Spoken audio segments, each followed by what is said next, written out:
How are you? I am great. It's good to see you. You too. I'm very excited that we're doing this interview. Thank you very much. I'm excited also. Uh, so I'm going to ask you a little bit about the beginning. How did you start to channel? That's a great question, Shahar. It is because I didn't really set out to be a channel. In the beginning, I didn't um, I didn't even believe in the possibility of channeling. I acknowledged that other people could, but I didn't accept it. I was deacon in a Christian church and selling advertising and very regular person. However, I did set the intention that I could be the best person that I could possibly be.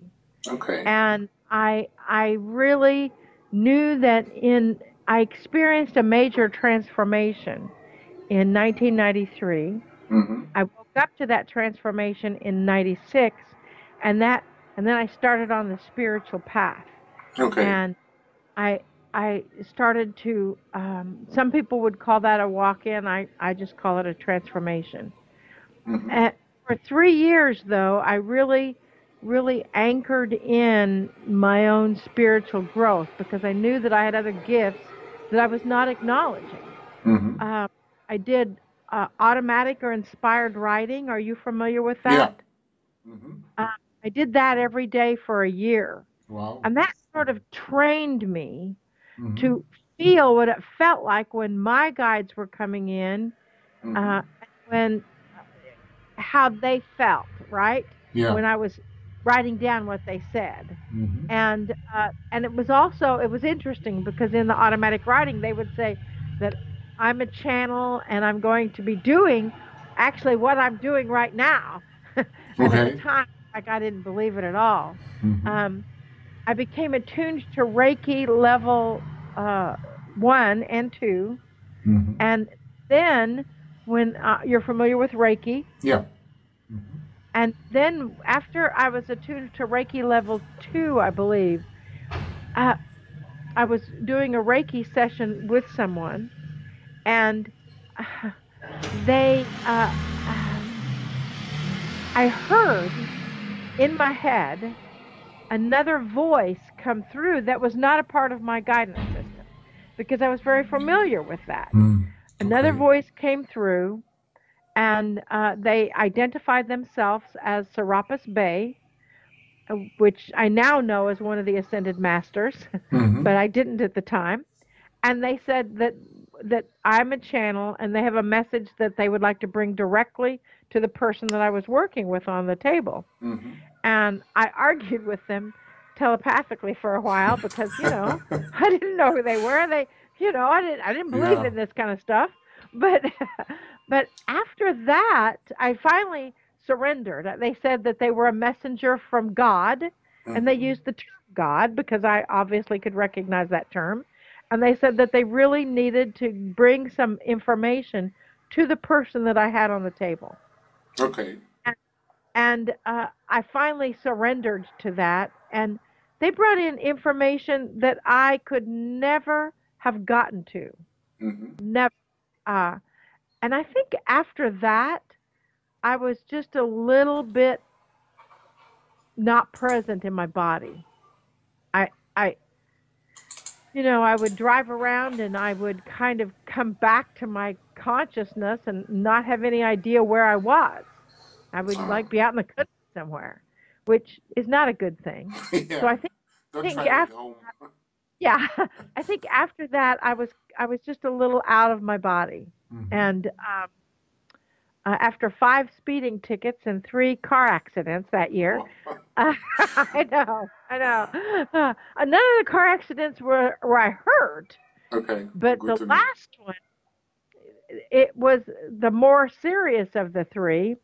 And the last one, it's so fascinating the way the universe works, isn't it? Mm-hmm. Because the universe arranged for me to have emergency personnel on the spot at the car wreck. I mean, there was a person, a Ah. tech that worked in the emergency room at the hospital that was jogging at that corner. Wow. And in one of the cars that were in the lineup of cars that were stopped because it was a pretty busy intersection, in one of the cars there was a paramedic that was in one of the cars right there. So they were both right there on the scene before the ambulance got there.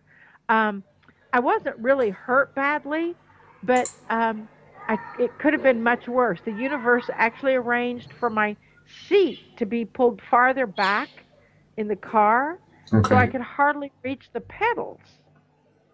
Somebody else that drives my car. So, but I was hit by my airbag. And if I would have been hit by my airbag at its normal place, then I could have had broken bones. Okay. So the universe moved my seat back and arranged for the emergency personnel. And after that, I went to, the universe just arranged for me to be introduced to a person that could tell that I was out of my body. And it's much more detailed and a much more entertaining story. You'll have to read the book when we get it published. All right. But the universe arranged for me to encounter a person that eventually came over to my house and worked with me for a week. And she could identify the fact that I was not present in my body. And she knew what to do about it. Now, it was all so arranged by God, it was just because, first of all, I met this stranger at a health expo, a spirit fair or something, and I heard myself inviting her to come to my house to work on my injuries from this accident. I hurt my foot or hurt my back some from the injuries, and why would I invite a total stranger coming to my house? She lived in an RV, and she came and parked her 35-foot RV in my driveway, and on the side of it, I mean, I was in the metaphysical closet at the time. Okay. No, what I was doing, I was living in, suburbia, United States, in Springfield, Missouri, the buckle of the Bible Belt. And here's this 35-foot RV parked in my driveway, which was against our neighborhood covenant, that said, Divine Journey Ministries, inspirational healing for the soul. And I'm like, oh my gosh. So, but I was very thankful for her because she identified the fact that I wasn't in my body. She knew what to do about it. And she knew how to step my conscious self aside and how to speak to my higher self or whoever was present in my body. And she did. And that was the first time Adironda actually spoke. And they came in immediately. Adironda came in and said, my name is Adironda. I am the spokesbeing for a council of 12 humans, people that have been in human form, and archangels. And I am from the 17th dimension. And it's like, I didn't even know there were 17 dimensions at the time. Yeah. But so I worked, and Adironda said that I am an activator. Me, Marilyn Harper, is an activator. And wherever I go, I activate some kind of energy within others that makes what was previously unacceptable acceptable. And that I was a bridge for the metaphysical community or the beyond the physical community and the physical community. And so I was to do this in groups, and I had my first group 5 or 6 days later. Oh, wow. I know. It's like nothing like jumping right in with both feet. Yeah, definitely. So after that, I just continued channeling. I think it took about 10 years for me to totally and completely accept everything. And then in 2010, everything shifted when I shook my fist at God and said, this is too much work. I'm not going to do this anymore, because I was working a full-time job. I was doing private sessions at night. I was doing retreats on weekends. I would take my vacation to go do a retreat, and that was when the universe, interestingly enough, through a connection of the same person that opened the channel in me, my business partner, Joy Roby, was in Los Angeles. I was in Branson, Missouri. She was in Los Angeles, and the universe arranged for her to encounter the person, Alexis, that opened the channel within me. And that's how Joy and I met. And after that, you know, we've kind of been on the road and doing what they said in my automatic writing that I would be doing. So does that answer your question? Yeah, that's kind of course. You answered several of them. So how does it feel to channel? What actually happens to you in the process? Oh, that is a great question. And it has changed since the very beginning. In the very beginning, I could almost hear a translation occurring in my head, because Adironda, not being from this dimension, had to translate into a language that we could understand. Yeah. And I had to learn how to open my throat. I had to learn how to accommodate. It felt like in the very beginning, an energy about the size of the United States was trying to move through my throat. Wow. So it was like really big energy. Then in 2003 or 2004, I had a session with one of my teachers, B.J. King, and she said that Adironda and the council and I needed to all merge together, and that would make it easier on me physically to channel. So that process began, and I think that process probably took a year or two. Now, when I channel, Adironda does have an accent. It's different than my accent. When they come in, their energy shifts the room completely. In the first accent that they heard when they came into this dimension was like, I don't know, Czechoslovakian or Russian or something like that. And they thought everybody sounded like that. So that's kind of a version. The accent has gotten less over the years, but it's still present, especially in the beginning. And I don't so much hear the translation going on any longer. It's a direct connection. It's like when Adironda comes in, I seldom hear anything. They just speak. It's like a very connection. They told me that they needed to merge together because many times a channel, I don't know if you've interviewed other channels, but the human body is not really designed to move that much energy through it. And so many times a channel will have physical problems. They may gain weight. They may have problems with their kidneys or their liver or organs because of so much energy in the body. And so by us merging together, then that took that element out of it. And sometimes I hear words, but I think when I hear words, it's a member of the council speaking. And the council, when they speak directly, there's 12 different members.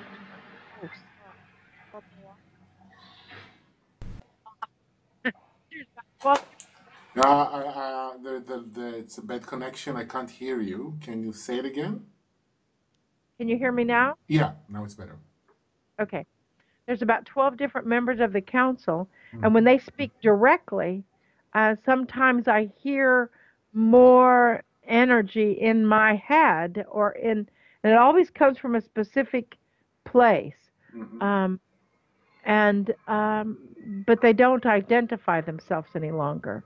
And I can tell a difference in the feeling that there's someone different coming in besides Adironda, but I don't question who it is.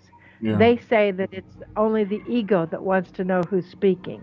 You know, sometimes when a different member of the council comes in, you can I can feel who it is. Like Yeshua, Master Jesus, when I was in Israel in 2014 when we met, he came in directly for several transmissions, and I can now recognize his energy very readily when he comes in. How did your close friends and family react to you becoming a channeler? Well, my close friends, most of them were relatively awake, and they at first they didn't believe. Is like, what is this? You know, because my before my transformation, my walkout was a performer. She was a playwright, and she was an actress. After I walked in, after the transformation, I couldn't act on stage any longer. But I think, and so a part of them thought, oh, well, this is just an act that she's putting on. But until they met Adironda, and they experienced, and the council, they experienced such a huge shift in my energy that they knew that this was not anything I could do. Yeah. But I think that training in my cellular body helped me get out of the way more easily. Allow Adironda to come through. My cellular body knew what it felt like to allow character to come through. And my family, most of them, I don't use the word channel with them. Because my family, I have 3 brothers.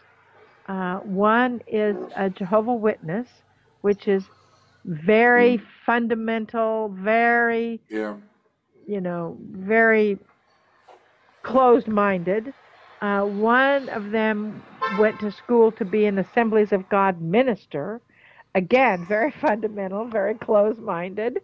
And one brother is in California, and I don't see him too much, but he is the most open-minded up to a point.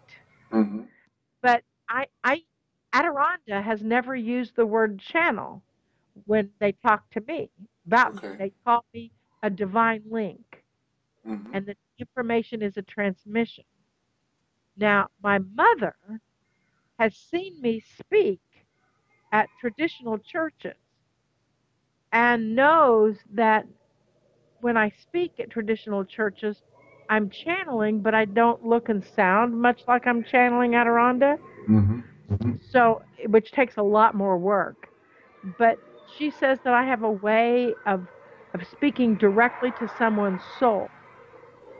And that's what she calls I'm a soul speaker. And that's terminology that she can understand and she can accept. I think, the word channel comes with so many connotations. The Bible was channeled, the Torah was channeled, the Kabbalah was channeled. It was all brought in through their connection with Source or through their connection with God, right? So why do we think that it would be any different now? But people do. So I don't lie about what I'm doing. I use a terminology to explain to people what I do in words that they can understand. And I think that's very important because everybody has a different paradigm. And when the entire world has to wake up. And so, but if you put people off immediately with your language, without their understanding who you are, that doesn't serve. So and the universe, God, arranged for me consistently to wherever I was, in a restaurant, a bus station, a train station, a plane, airport, anywhere I was, a meeting, they would notoriously have someone who was very fundamentalist sit down next to me and ask me what I did for my living. So I had to learn how to explain it. Yeah. Terminology that they can understand. Mm-hmm. And, you know, I eventually did. And I explain it as I help people find the happiness within themselves. And since you've encountered Adironda and the council, you know how they do that. They kind of are able to see into your soul and see what's blocking you from your purpose. Yeah. And then we set about releasing that through the activation process. And so I explain to people that I help them be more them. I help people understand themselves more, and I utilize the energy of, depending on who I'm talking with, God or Source or many of the guardian angels. You know, people could understand that term, even though they are angels. They are from the angelic realm and the ascended masters. It's an interesting thing. My family, they don't completely understand everything that I do, but all they have to do is go to my website and read it. Yeah. And you know, I don't hide it. Even and my Facebook page, I don't hide anything. My grandchildren, I have 4 grandchildren, and my granddaughter, one time I took her out to dinner. She was 15 at the time, 14 or 15, and she said, "Well, Mimi, do you sign your checks Adironda?" And I said, no. So, but we had a great conversation for me to have with her to explain who Adironda was and how that all came about. And she went home with her mother and her mother's present husband, which is different than my son, her father, and all of her brothers, and they sat down and watched all the videos on my YouTube channel. And so, and they are still talking to me, and they understand completely what I do for my living. So that was great. Yeah. I have to ask you about the transformation or the walk-in. Can you talk a little bit about what happened? What does it mean, this transformation? You know, it was really a powerful shift of consciousness that a lot of people don't believe is possible for them. Hold on a minute, please, because the connection is a little bit problematic. Can you speak again? Yes. Yeah, Can you understand? Okay, good. Good. You got a little fuzzy there for a minute, so there was a plane going by or something. In 1993, well, Ruth Montgomery wrote the book Strangers Among Us in the 80s, and she coined the term walk-in. And I had never heard of the book before it happened. 1993, I was not suicidal. I didn't have a near-death experience. I wasn't emotionally disturbed, which is the case a lot of times. I had complications following a surgery. Okay. I was in tremendous pain, and it was actually April 22nd, 1993. I can remember the day because I was in a lot of pain at the hospital, and I remember saying, if I'm going to be in this much pain, I would rather die. And I felt a surge of energy come through me at that time, and they immediately took me into X-ray and found out what was wrong.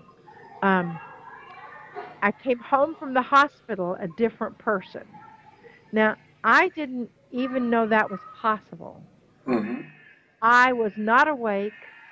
I was not, I wasn't metaphysical. I just knew that when I came home from the hospital, I had different skills than when I went in. Wow. My walkout did counted cross stitch. Do you know what that is? No. It's a needlework where Okay. you go through and you make X's on fabric that doesn't have a pattern, but you follow the pattern in a book. That was yarn or thread, and I didn't do it. Now, my walkout did it all the time. And I stopped hearing you. Let's give it a little second. Can you talk again? Yes, I Okay. can. Now it's great. My walkout knew how to do counted cross stitch and did it all the time. I did not. Okay. My walkout was in the process of writing her master's thesis, and she was quite a good writer. I did not write in English. It was like English became my second language. Wow. Yeah, and it's still that way. If you read my writing, people tell me that they have to read it out loud to make sense of it, because my words are, you know how someone that has a second language, the word order is different. Yeah. And that's how I speak most of the time, and definitely how I write. I couldn't wear the same colors. My walkout was very gregarious and really, really loud, and she wore red and black and these gigantic earrings all the time. I still can't wear red. I can wear black sometimes, and my earrings, if they touch my head or my shoulders or anything, they have to come off. I can't wear them, and I couldn't perform. I had several contracts to perform. She wrote one-person plays, and I had several contracts to perform, and I fulfilled them, but I had to rewrite the plays to where they would have a moral message. A walk-in comes in with a burning desire to make a difference. You hear me? Let's try again. A walk-in comes in with a burning desire to make a difference in the world. Okay. And so her plays, had to be redone so they carried that message of transformation in humanity. It took 3 years for me or 2.5 years for me to find out what had happened to me. For 2.5 years, I thought I had lost my mind. I thought, this doesn't make any sense. I can't, my walkout was, if you would ask her at 11 o'clock on a Friday night to go drinking and dancing, she was right there. I don't drink. Don't go out, partying or anything. I'm pretty quiet. Wow. At the time. Yeah. So, and my personality changed drastically enough that I didn't have the same friends. And something, even though my physical appearance didn't change, my energy changed drastically enough that my brother, when he was standing right next to me, he didn't recognize me. Wow. And it wasn't the physical that he didn't recognize, it was the energy that he recognized as me. And you can look at pictures of before I walked in and after I walked in, and you can tell there's a difference in the look and the feel of the person. Wow, it's an interesting experience, because even the terminology that you use, the words, it's about her and you, what she did and what it's as I understand, it means it. Well, I don't understand. Does it mean that it's a different soul that comes into the body, walks into the body? Yes, that's exactly it. Okay. Uh, Wow. it's an agreement that happened before she was born. And basically, that agreement was to be doing what I do now. Mm. Now, um, um, because when I walked in and when I woke up to that fact, I had tons of questions. Why did this happen?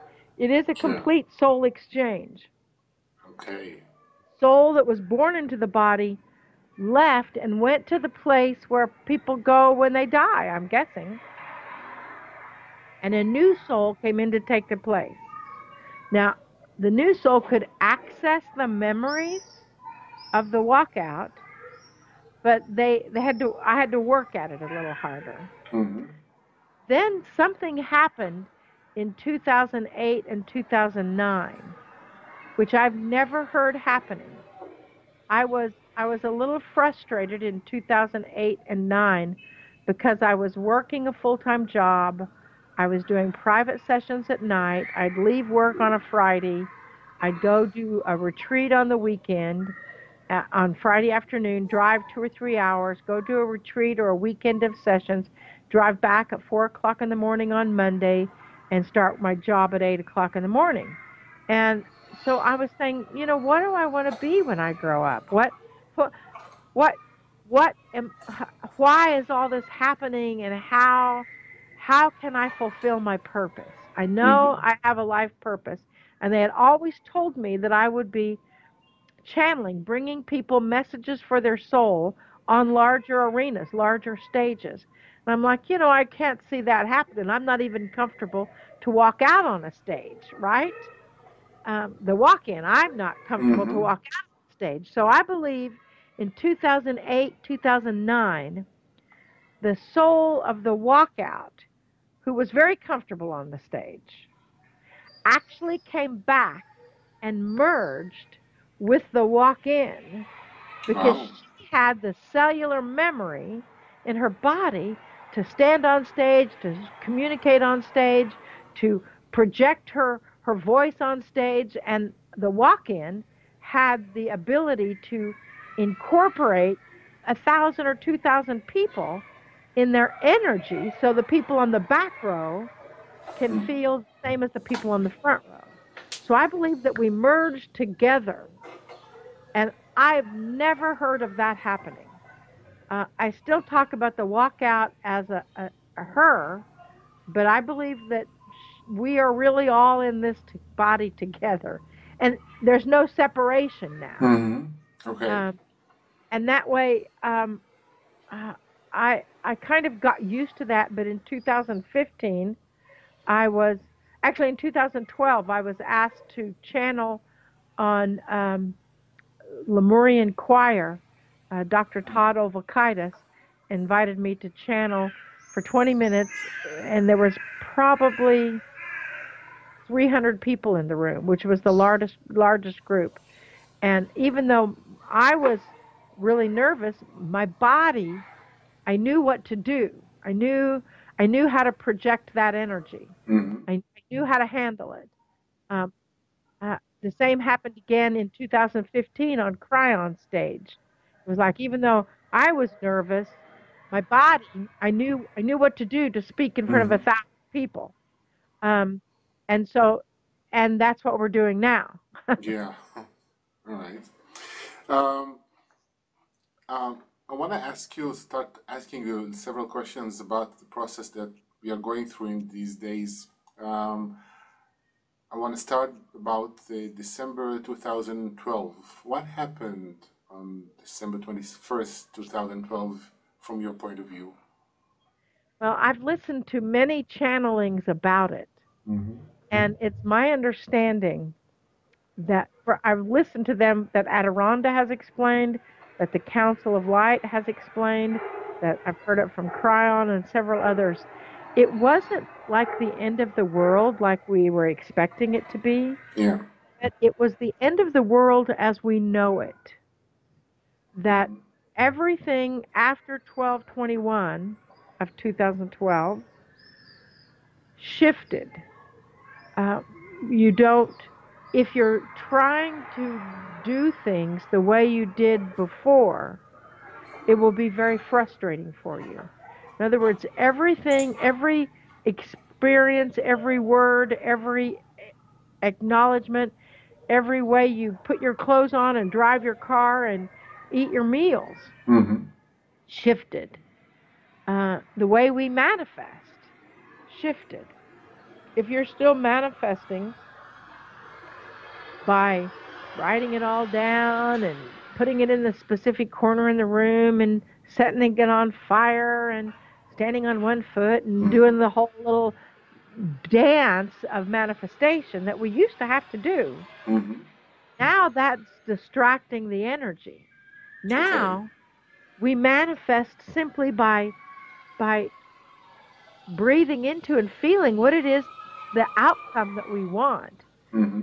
Not getting caught up in how we want it to happen. Yeah. Just feeling what it is that we are, the outcome, and then let it go. And then the universe gets that purchase order and says, okay, and we go from there. That changed. The way I channel changed. All channels, the way they channeled did change. The teachers, the quite famous spiritual teachers, in 2013, many went through a frustrating year of trying to figure out what the heck they're trying to do, and a lot of pretty famous people, their conferences were not filled up. They were not acknowledging any of that because they were still trying to do things the way they did them in 2011. And everything shifted. Everything. We are more intuitively attuned. We're moving into the fifth dimension, and a planet has never changed its dimensional frequency while it's been inhabited. I mean, the planet changed its dimensional frequency with the Ice Age. But life as we knew it was maybe destroyed. And we have a 26,000-year shift, a 5,000-year shift, and a 2,000-year shift, all of those coming together that happened in 2012.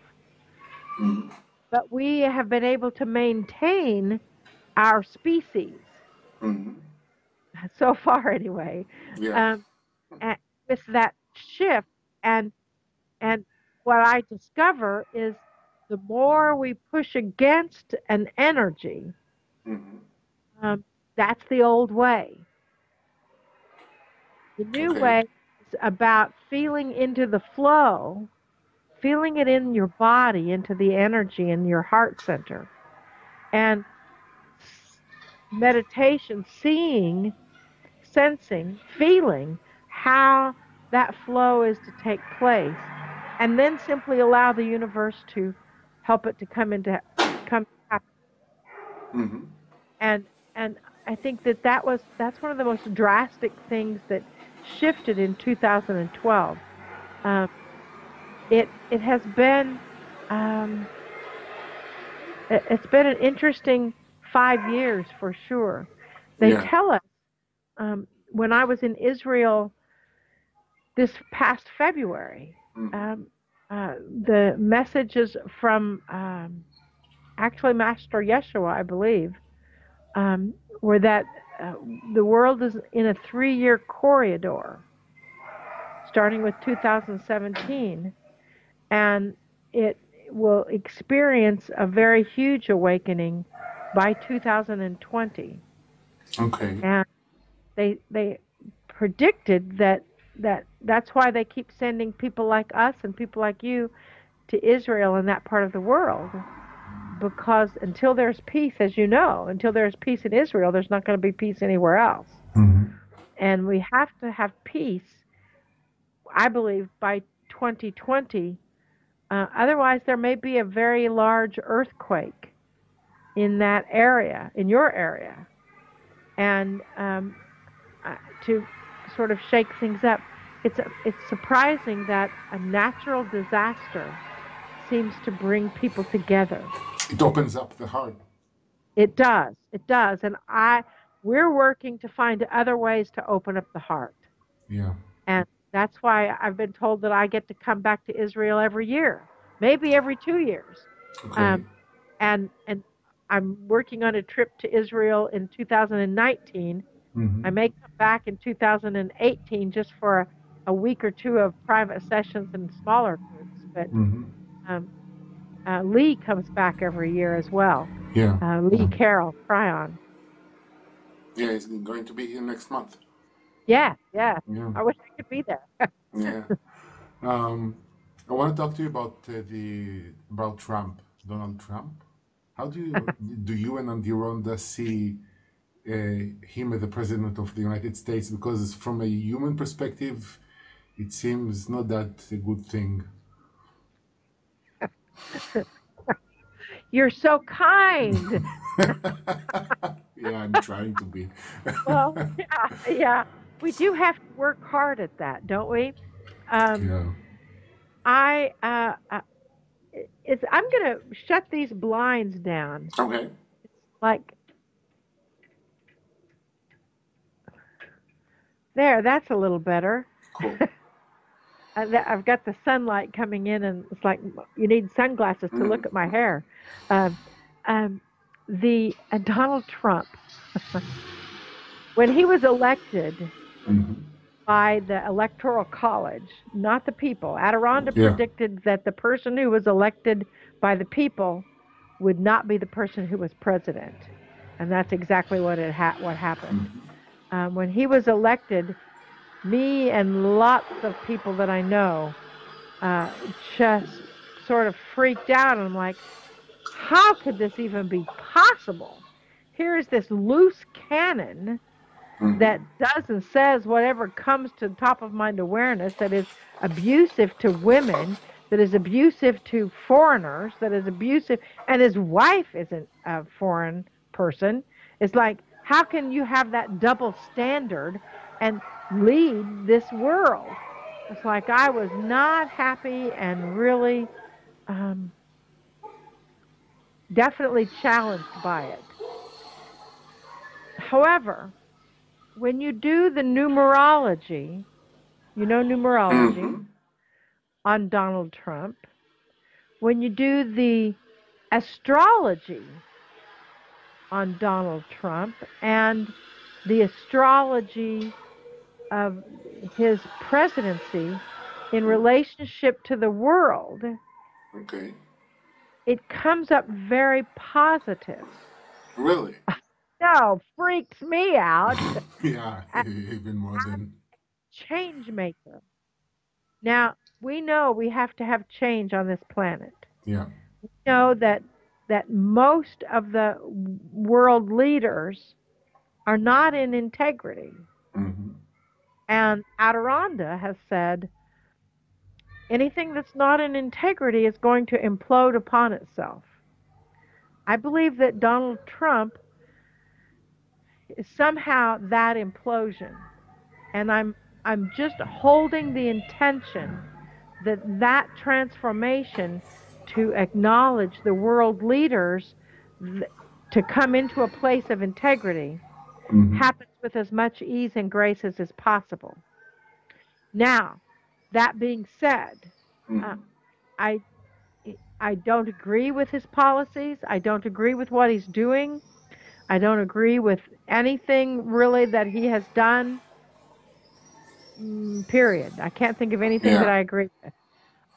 However, I'm holding the fact that he is a change maker by who he is, by his numerology and his astrology. When I hear people complaining about Donald Trump this and Donald Trump that, and that's really people being a part of the problem. So we as light workers, we as people that are awake, get to overcome that and remind people that anything that you're complaining about is getting bigger. That's what happened after 2012. anything that you say, I don't want this to happen, that's exactly what's going to happen. Okay. So instead, what we have to do is a hold that I don't know. I asked for a walk-in for Donald Trump. Maybe this is the walk-in. Yeah. You never know. For him to have a soul exchange, and that he makes decisions not based on his own ego or money, but based on the good of humanity. Now, we do not know what good, how to do that, but I just ask that all of the transformation that is coming through in the next few years happen with as much ease and grace as is possible. And I choose to be a part of the solution rather by speaking, not necessarily speaking positively about Trump, but by speaking about the intention of creating a world order that is wonderful and congenial, and that the leaders that are not in integrity, the leaders from the terrorist group ISIL, the leaders from maybe North Korea, or those leaders that are not in integrity, that the universe, that God comes in and helps rearrange that in any way that's possible, with as much ease and grace as is possible. That's being a part of the solution. Yeah. And that we, even though we may not agree with his policies and the way he's going about things, it really, we still have to find the good that is in it. Yeah. And when we can find the good that is in it, that means that we are becoming a part of the solution. I don't know what's going to happen. People ask every month. We have a double digit that is a subscription, and that we do a monthly channeling with a question and answer period.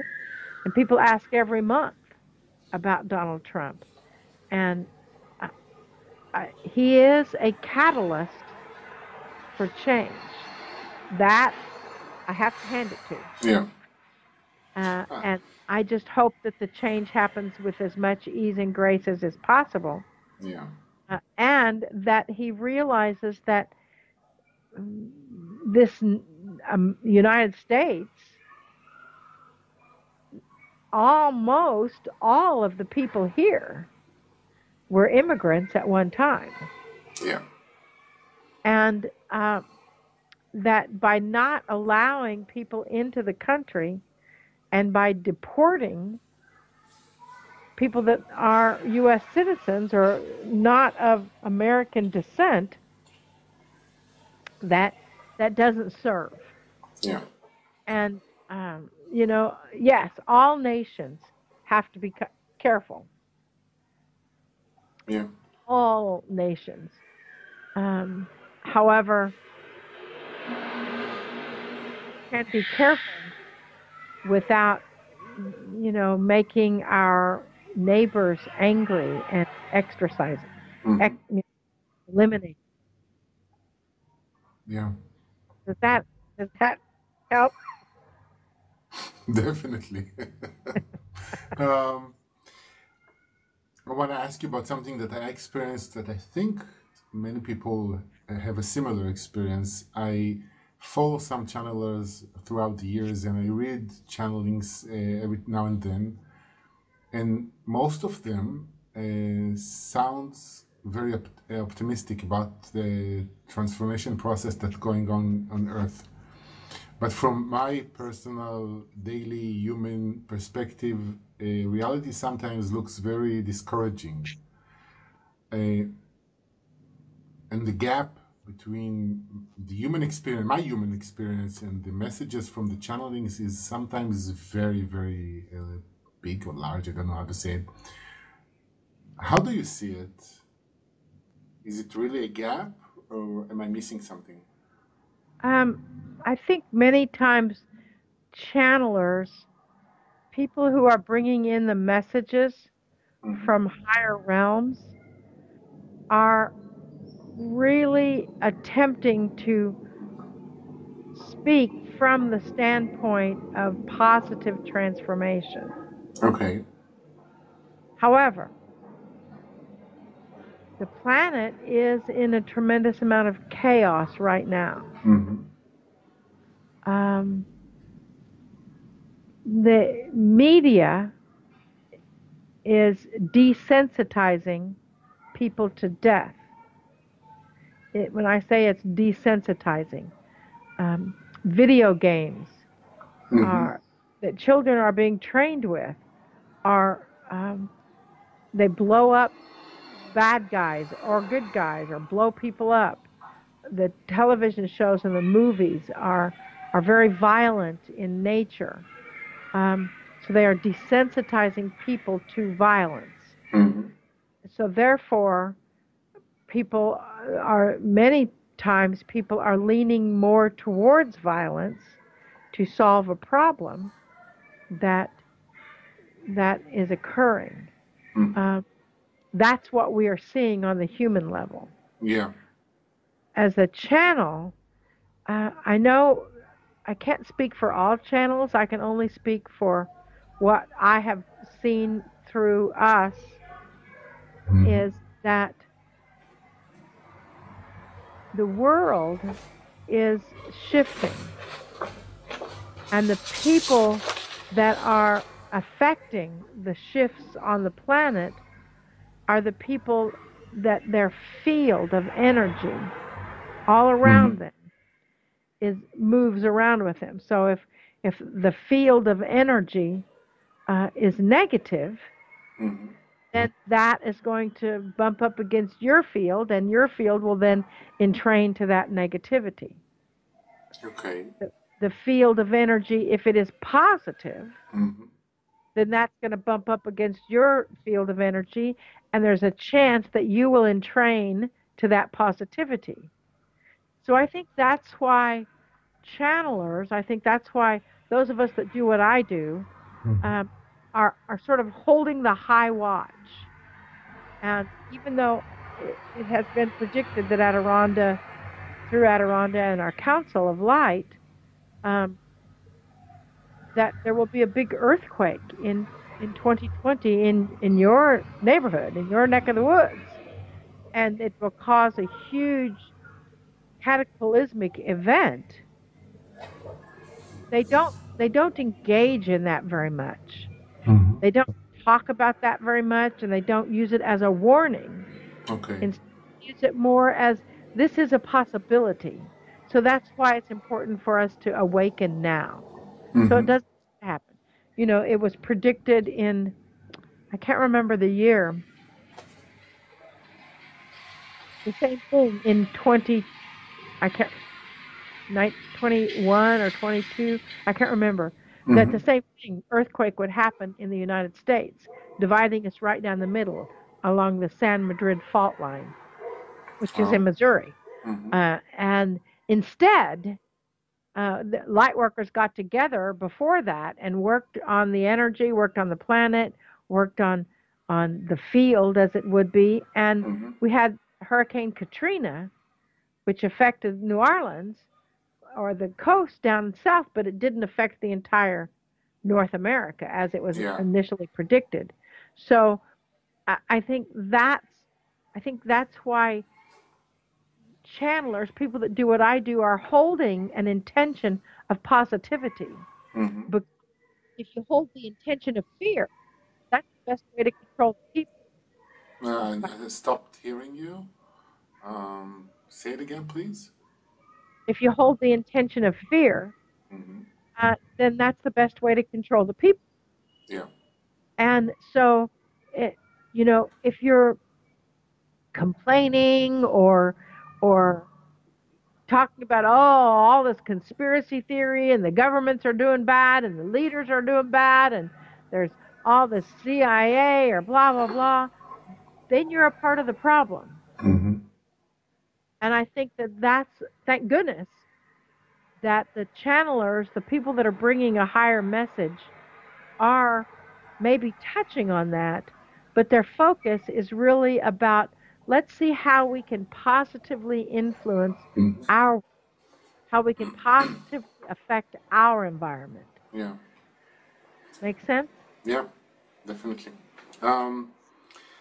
You said that what's going on here is a bit chaotic, and I agree. And I wanted to ask you about it, about the difficulties that people cope with in these days, financial, emotional, health issues. How can we help ourselves during these times? Meditate. Go back to a spiritual practice. Okay. Receive the understanding that you are not isolated in your world. Yeah, you know, if every corporation would take 10 minutes at the beginning of the workday and have all of their employees sit in the stillness, that would change the world. Yeah. We ask people to set an alarm on their phone at 11:11 a.m. and ask them to send peace to the planet. I think what we have to do as light workers, or as Adirondack calls us, light plurkers, play plus work equals plurk. I think we have to hold the high watch. I think we have to realize when we are complaining about something, we're a part of the problem. Okay. When we are taking positive action to be of service, we can be a part of the solution. I think everybody feels that sort of franticness in their energy field. Everybody does. Some people deal with that franticness as violence. Some people deal with it as depression. Some people deal with it. What we're recommending is that you deal with that franticness by finding the stillness within yourself. You have to take care of your body. You know, the body's needing more minerals because the vibration of the planet, the vibration of the planet is shifting at a different speed than it was 4 years ago or 20 years ago. Yeah. So it's like a top. When that top spins at a different speed, everything else is going to spin at a different speed. It's 41 miles off of its axis right now from where it was a few years ago. So that 41 miles changes everything. So we need to take more vitamins. We need to eat healthier.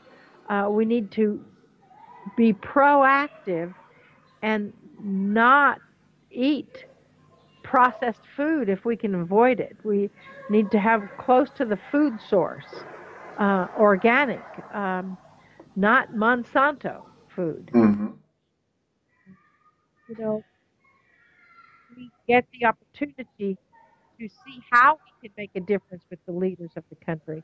I read an article once and it made sense that if you would like things to change with your president, with your king, with your ruler, with your senator, with your congressman, with your parliament, whatever, it's not to send an email or not to post on Facebook, but to send a physical letter, a handwritten physical letter, hand addressed, and send it every day or every week.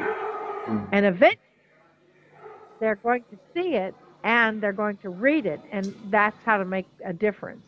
Plus, it's that intention. I think the way we can make a difference more than anything else is to not get freaked out about it all. and gather in compassion. I stopped hearing you. One moment. Can you say it again? Yes, to gather with compassion. That's gather together. We have our Visionaries in Light convergence every year. Mm-hmm. Every year. Community is very important. And if your community is dragging you down and being a part of the problem, then you get to change communities. Yeah. Okay.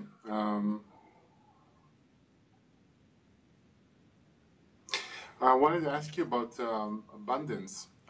We live in an age of abundance of possibilities and opportunities, and sometimes people get lost and confused in decisions and fear of getting the right decision or getting the wrong one.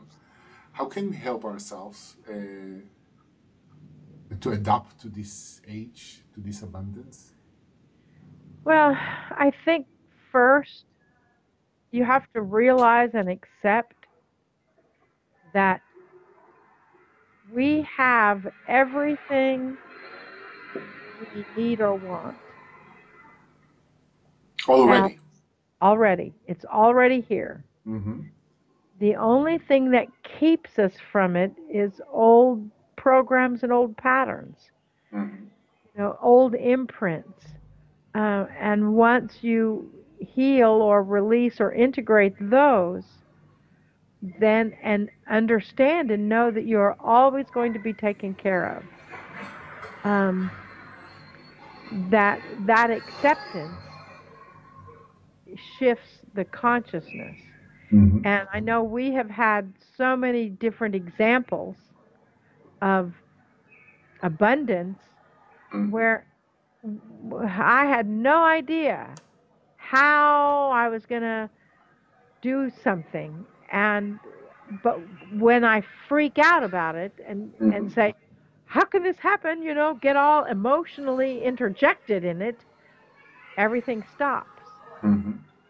And instead, it's like, I trust that all will be taken care of. And I know that, that abundance is about taking action. Mm-hmm. In other words, you can't sit on the sofa in your living room and trust that all will be taken care of and never get off the sofa. Yeah. And I think that that's what people thought the new abundance would be. Mm-hmm. But instead, it's a matter of sitting on your sofa, getting the meditation, and then getting off of the sofa and opening the front door and taking action. And when you, I do personal sessions, so I do consultations, and I hear people say, well, I want to start my own business to be a healer, a healing practitioner.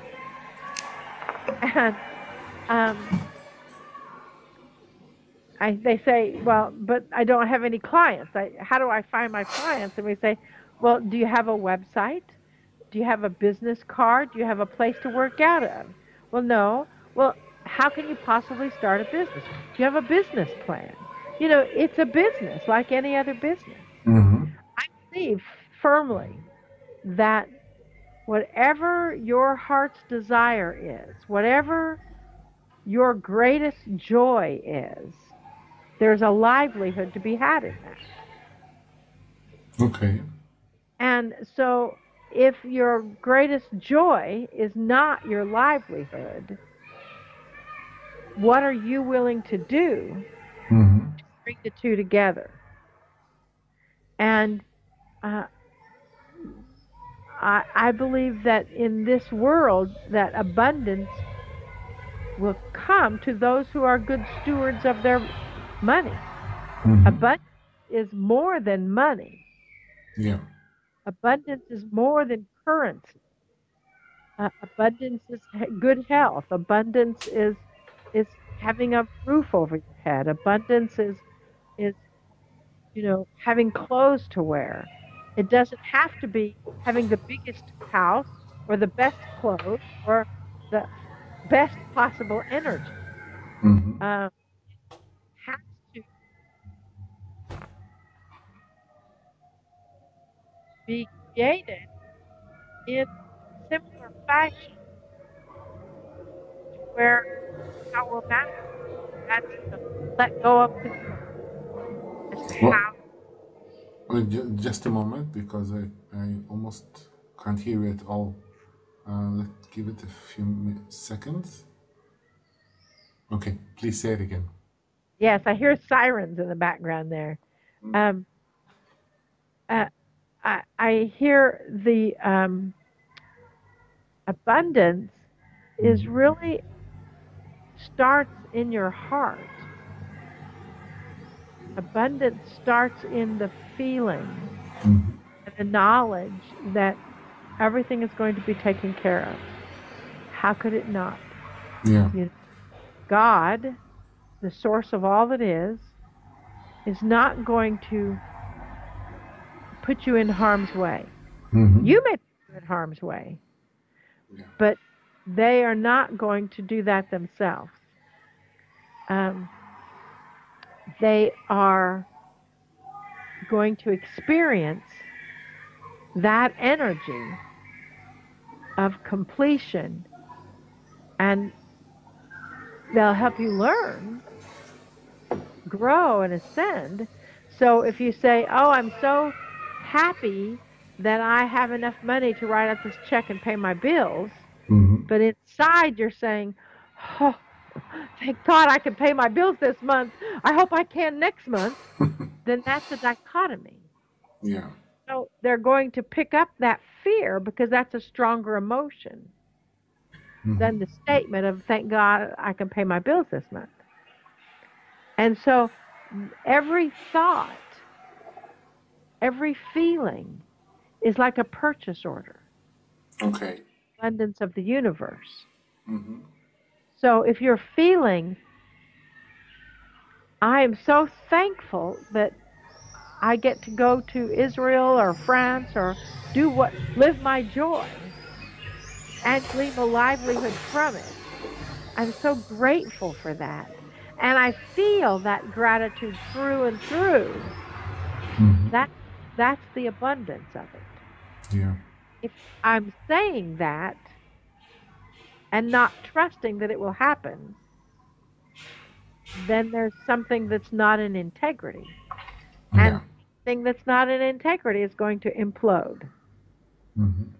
Yeah. So it's really a matter of getting your core, your heart center aligned with what your abundance is. And to understand that abundance is not how big your house is, how much the stack of cash you have in your bank account. It's not connected to that. Abundance is connected to you and your livelihood, that you are of service. Yeah. And that you are living your life purpose in joy, with the knowledge that everything will always be taken care of, as you are a good steward of your money. I think you have to take care of your money and honor it as well. Does that answer your question? Yeah, thank you. Before we finish, I wanted to ask you about Israel. You've been here twice already, right? I've been there 3 times. 3 times. How was it for you? Oh, I love Israel. Really? First of all, I always felt safe. Okay. It did make me a little nervous when I got off the plane the first time all by myself. And there was somebody there with a machine gun that was guarding me. Was making sure that I did not have a gun. I know that they were trying to keep me safe. So that made me a little nervous. But the first time I was there by myself. And I stayed in Tel Aviv all by myself in a hotel, by myself, with no group. And I had private sessions come and go. That's where we met. Yeah. But I felt perfectly safe and walked on the beach at the Mediterranean, and it was wonderful. I did discover that you could have 2 or 3 Israelis talking to each other and telling us how to get to the bank on the corner, and they would all have a different path, and they would all believe that they were right. Yeah. And speak so very emotionally. Yeah. I think there is a joke about when you put 2 Jews in a room, you've got 3 opinions. Yes, yes, and that is very true. I definitely agree with that. Yeah. But I also think that it's Israel is a tiny country in comparison to the United States. Yeah.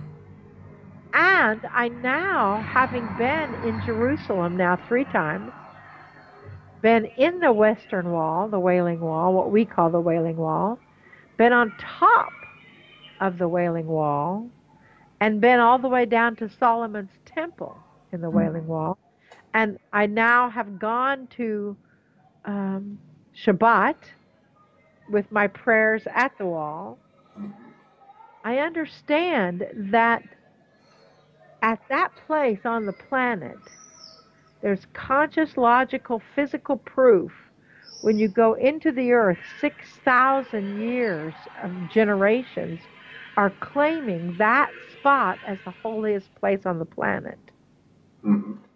And they all want to lay clay and own it. Yeah. And that's a problem. And as soon as we can help people understand that even though you have a different religious or spiritual belief than I do, that doesn't make either one of us wrong. That there's one source, there's one God. And all religions follow a one God. Now, I believe humanity has kind of interpreted it their own way. Yeah. But in Israel, the people that I have met, the Israelis, the Jewish people that I have met, were open-hearted, loving, caring, honoring people. I went into Palestine this last time, 3 times. They appeared to be open-hearted, loving, and kind to our bus full of people. I believe that what is going to have to happen is that Palestine and Israel is going to have to come to an agreement of honoring the differences and removing the borders. And not, I mean, we saw the signs that said if an Israeli enters Palestine, you do so at your own risk and a physical harm. And there were no Israelis no Jewish people on our tour who went into Palestine with us. I'm being guided to do a peace mission every year and back to Israel and somehow figure a way to bring the Jewish people, the Palestinians, and the Muslims together in peace, still acknowledging that they have different, I don't believe what a Catholic believes, but I'm not going to hurt them because of their belief. I don't, I don't believe what my brother, the Jehovah Witness, believes, but I'm going to honor him because of his right to believe what works for him. And I love Israel. My heart and soul somehow is connected there on such a deep level I can't even express it. Jesus, a teacher of Israel, from Israel, is on our council of light that we channel. When he brings in the messages, which are on our website that you can listen to, when he brings in the messages, it is about unification. It is not about separation. Even amongst the 400 and some different divisions of Jewish people, denominations of Jewish people, I love Israel, and I will continue to return. And I know it will be safe every time I do. Unfortunately, I think the media plays upon the danger. I 2015, I had people calling me and texting me asking if I was all right, because our news in the United States was stating that where we were was being bombed. Well, I was outside and I took pictures of kids and people playing in the park. There were no bombs there. And there have been different times, but I think that's more the exception to the rule. So I think that the media really needs to get their head on straight as well. Yeah. But if you ask how I felt in Israel, I love it. I will always come back to it. And I get to see something new every single time. Yeah. Small country, a lot of surprises, that's for sure. Yeah, absolutely. Marilyn, thank you very, very much. It was You very are interesting. very welcome, Shahar. Thank you. Thank you.